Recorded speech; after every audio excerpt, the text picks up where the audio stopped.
Imagine a man dressed in camel hair, eating locusts and wild honey, and preaching in the wilderness. He wasn't part of the in crowd, but John the Baptist drew people to him because of his unique identity and message. And just like John, you can embrace your uniqueness to stand out and attract the right people to your message and your offer. So stay tuned to discover how embracing your unique identity can prepare the way for your success, both in life and in business. Hey, my name is Demelza Marie, and I am the founder of the Christian Mompreneur, which you can learn more about at thechristianmompreneur.com. Now today we're going to look at Matthew chapter 3, starting with a read-through of the chapter, and then I'll be sharing some thoughts of how that passage could apply to you as an entrepreneurial mum. So let's get started. In those days, John the Baptist came preaching in the desert of Judea and saying, "Repent, for the kingdom of heaven is near." This is he who was spoken of through the prophet Isaiah, a voice of one calling in the desert, "Prepare the way for the Lord, make straight paths for him." John's clothes were made of camel's hair, and he had a leather belt around his waist. His food was locusts and wild honey. People went out to him from Jerusalem and all Judea and the whole region of the Jordan. Confessing their sins, they were baptized by him in the Jordan River. But when he saw many of the Pharisees and Sadducees coming to where he was baptizing, he said to them, "You brood of vipers, who warned you to flee from the coming wrath? Produce fruit in keeping with repentance, and do not think you can say to yourselves, 'We have Abraham as our father.' I tell you that out of these stones God can raise up children for Abraham. The axe is already at the root of the trees, and every tree that does not produce good fruit will be cut down and thrown into the fire. I baptize you with water for repentance, but after me will come one who is more powerful than I, whose sandals I am not fit to carry. He will baptize you with the Holy Spirit and with fire. His winnowing fork is in his hand, and he will clear his threshing floor, gathering his wheat into the barn and burning up the chaff with unquenchable fire." Then Jesus came from Galilee to the Jordan to be baptized by John.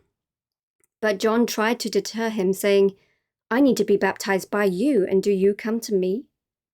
Jesus replied, "Let it be so now. It is proper for us to do this to fulfill all righteousness." Then John consented. As soon as Jesus was baptized, he went up out of the water. At that moment heaven was opened, and he saw the Spirit of God descending like a dove and lighting on him. And a voice from heaven said, "This is my Son whom I love. With him I am well pleased." Now the first thing we're going to look at is to embrace your unique identity. Now John comes across as quite a strange kind of character, doesn't he? From his clothing choice of camel hair, to his food choice of locusts and wild honey, to his location in the wilderness rather than a village, town, or city. Now in some ways he would be the kind of guy that you would think was a bit of an oddball, certainly not part of the in crowd. He wasn't the same as everyone else. He stood out. He wasn't normal. And yet he was the person that would prepare the way for the Lord's public ministry. He had a massively important role that had been predicted back in Isaiah 40 verse 3, a voice of one calling in the wilderness, "Prepare the way for the Lord, make straight paths for him." Now just as John's role was to prepare the way for the Lord, it's important to prepare the groundwork for your business. There will obviously be some behind-the-scenes work that you need to do to get things up and running, but it's also a good idea to start putting out regular content as soon as possible to start attracting an audience and preparing them for your offer. Now I know I've fallen into the trap of preparing everything in advance, and then when I'm ready to launch something, I have no audience. So as counterintuitive as it may seem, and it did to me at first, and it still does to a certain degree, but the priority at the start of your entrepreneurial journey is to start building your own audience, because not only will that help you when you are ready to sell something, but your audience can actually help inform you of the direction you need to take with your offer, which would likely make it more successful in the long run. We've already noted that John not only prepared the way for the Lord, but he also stood out in the way that he did so. He was unique in his individual style and approach. As uncomfortable as it is sometimes to stand out and not blend in, I believe you can actually have a much bigger impact if you do. If we're just blending in with everyone else, trying to fit in, trying to be normal, then we're no different from anyone else, and we won't have as much impact. If we accept our unique personalities, our preferences, our skills and gifts, and even our weaknesses or disabilities, then we can stand out from the crowd and people will notice us. That may feel uncomfortable, at least to start with, I understand that. But it's a fantastic way for people to pay attention to what we stand for, both as a Christian and as an entrepreneur.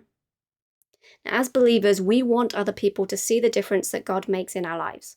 We want unbelievers to come to saving faith too. If you're no different from them, then you're just going to blend in and they won't pay any attention. This also applies in business. It's crucial that you stand out as being the go-to person for your product or your service if you want to succeed. Now, to stand out, you need to capitalize on those things that make you different from anyone else that is offering the same kind of thing. Now, I think for most of us, our natural inclination from the time we're young is the desire to not stand out, but to fit in. I can see that desire is very strong in my 6-year-old, and I can remember not wanting to be different when I was at school or in my teens and 20s. I think as you get older, it's easier to embrace your unique identity and to be more willing to be different, but the earlier you can get to this point, the better. I also encourage you not to be afraid to share certain aspects of your life with your audience. It's a great way for them to be able to connect with you. Now, I can imagine that if John were on Instagram, we would be seeing pictures of his latest camel hair outfit, his locust dinner, and probably pictures of the wilderness too. These were all things that were evidently important enough to include in the Bible, right? While you will want to exercise wisdom in how much you share of your life on social media, I do think it's important to at least share some of the things that matter to you so that your audience feels like they know you. And remember, you don't have to worry about expensive clothes, fine dining, or beautiful spacious houses as you post. It's okay to be real, simple, practical. It's actually a lot more relatable. John was anything but fancy. Now, I know it can be hard, but try not to fall into the comparison trap and just be yourself. Now, God made us unique and gifted each of us in different ways for the purpose for which He has created us. So stop trying to conform to what others think that you should be like. As long as you're obeying God's word, seeking His will above all else, and loving others, then relax and rejoice in the freedom of being you. And when it comes to your spouse and children, don't try and conform them to be what you want them to be. It can be easy to fall into the trap that our kids should fulfill our dreams for them, and our spouse should be exactly the way we want them to be without allowing them the freedom to be who God designed them to be as unique individuals. Now, obviously, I am talking about non-sin issues here. I'm talking about the interests and the passions that we each have, the way we prefer to do things, our sense of humor, the recreation we enjoy, the career paths that we're interested in, and those kinds of things. As much as we possibly can, you and the others in your household should be free to express the individuality that God has put in each of you within the confines of living out the fruit of the Spirit, which we will talk about in just a minute. First, though, I want to point out how John also engages the people with directness. So we want to engage with directness and attract the right people and repel the wrong ones. Some of us can be quite blunt and others more diplomatic in the way that we talk with others, right? Now, I have to admit, I lean more towards diplomatic rather than directness. However, there's something to be said for being direct, because then you know where that person stands, and you don't have to second guess or wonder if they're being honest or whatever it might be. Now, John was very direct in the way that he spoke to the people. He told them what they needed to hear in order for them to choose to repent and be baptized. And he didn't mince his words when it came to how he talked to the Pharisees either. Brood of vipers. Whew. I guess there are times when you need to use strong language to convey something important, but I'd be very careful that you are using your words wisely and not just to let off steam or, to put someone in their place.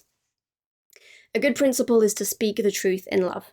So be honest, be direct, but do so in a way that shows respect and love for the other person at the same time.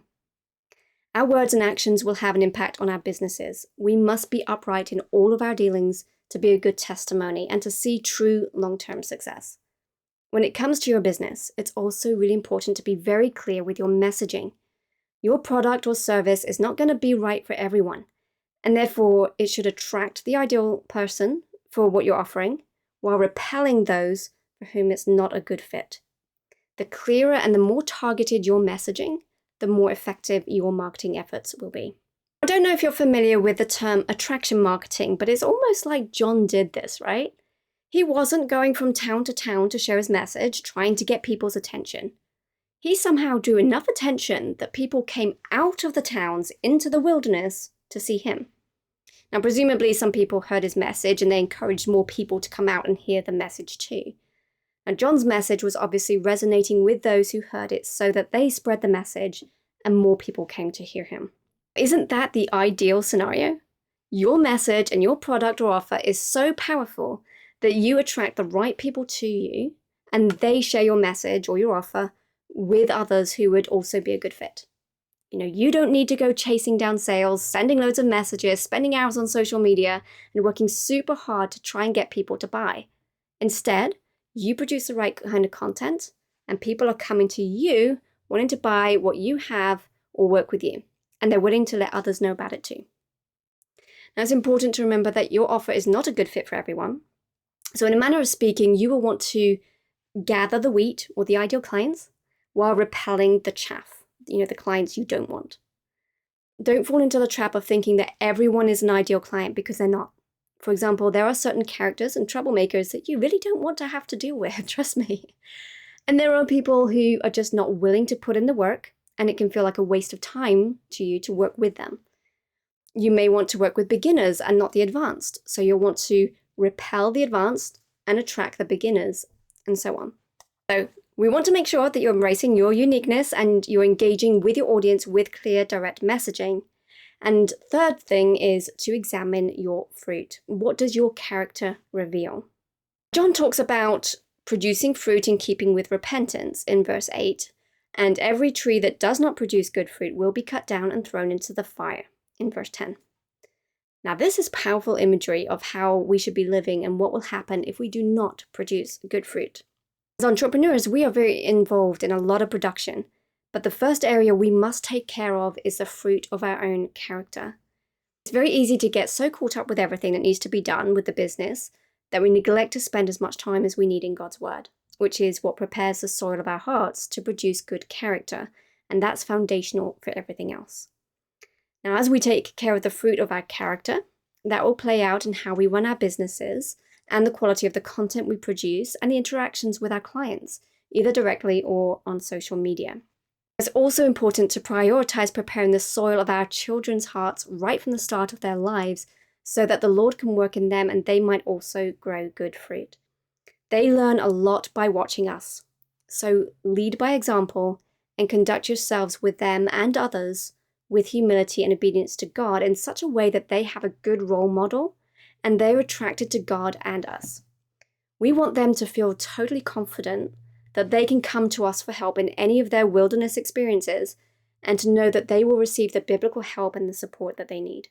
I personally believe that focusing on godly discipleship of our children and molding their character will set our children up for success far more than academics.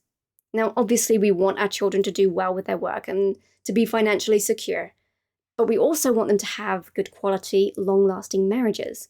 And we want them to raise the next generation with a focus on the right priorities. We want them to be successful at whatever it is that God has prepared for them to do. And most of this success will only come if we prioritize cultivating their hearts for growing good fruit, whilst recognizing that the responsibility for actually growing that fruit rests on the Holy Spirit's work and that of the individual. Okay, so to wrap this up, let's look at some key things that we can apply as we move forward. The first is to embrace your unique identity. Rejoice in who God has made you to be. If you feel like you don't really even know who you are yourself, then take some time to reflect on that. Write down the things that light you up, give you energy, spark joy. If no one's opinion mattered, what would you do? Now, as I said before, this should be done in light of living in obedience to God. But within those boundaries, there's a lot of freedom. I believe God loves variety, which is why he created such a vast array of different things, and there's so much in the way of different creative expression across the world. Also, don't forget to prepare the way for your business. Start putting out content and building connections right away so that you have an audience who want your offer when you are ready. Second thing is to engage with directness. You want to always aim to speak the truth in love with your family, your friends, and everyone. And make sure that your messaging is very clear when it comes to your business, so that you attract only the right people to you. And the third thing is to examine your fruit. So what kind of fruit are you producing? I would suggest taking a look at the fruit of the Spirit in Galatians 5:22, verse 23. It says, "But the fruit of the Spirit is love, joy, peace, forbearance or patience, kindness, goodness, faithfulness, gentleness, and self-control." So I would encourage you to pray about the areas where God wants you to work on growing sweeter fruit. If you're stuck, your words and actions will reveal what kind of fruit you have and the areas you need to work on. So try your best to be a good role model and example to your children who learn the most from watching you. No pressure. This brings us to the end of Matthew 3, but please join me next time as we delve into Matthew 4. We're going to uncover how Jesus' wilderness experience and battles against the devil's temptations and lies can prepare us for the ministry and vision God has for us. As mompreneurs, these lessons will empower us to navigate our own challenges and to step boldly into the purpose that God has set before us.